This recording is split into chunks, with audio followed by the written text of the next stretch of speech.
For more on the elections, we're joined now by Joseph Humire. He is the executive director of the Center for a Secure Free Society. Joseph, great to see you. Likewise. Are we surprised that the turnout is low there? No, I think the opposition has made it very clear that they don't feel that these elections are representative of any democratic process that they want to uphold.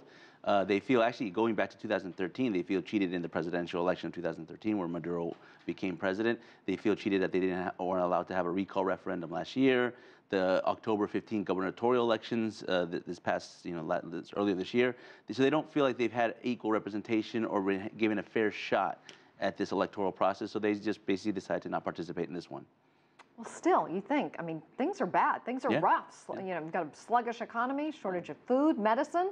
Hunger makes people do a lot of things. It does. Well, you've seen this year, really, the people kind of rise up and take to the streets and try to protest change, changing the government, changing the process, changing the country, just in a large scale. But what you see is the kind of the symptoms not representing the solutions.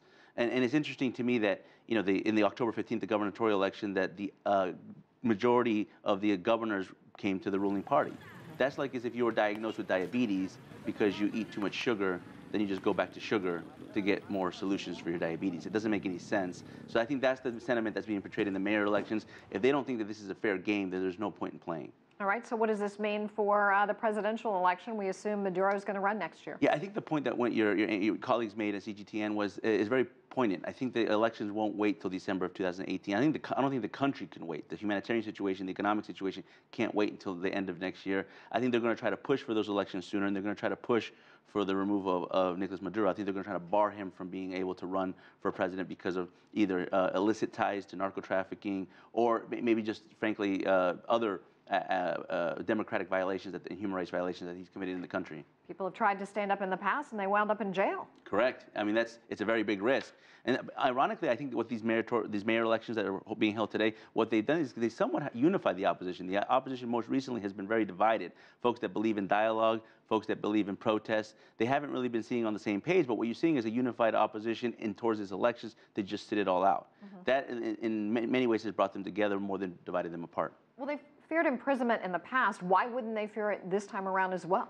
Well, I don't think they feared imprisonment. I think many of the opposition members actually took to the streets with the complete cognizance that they could be imprisoned or jailed or murdered, and they still did it. I think they're going to continue that movement. The question isn't so much what they can do within the country, is the support they could get from without the country. I think the opposition is now turning to the international community. They're obviously working with the United States, the European Union, How do Canada. you get the presidential election moved up?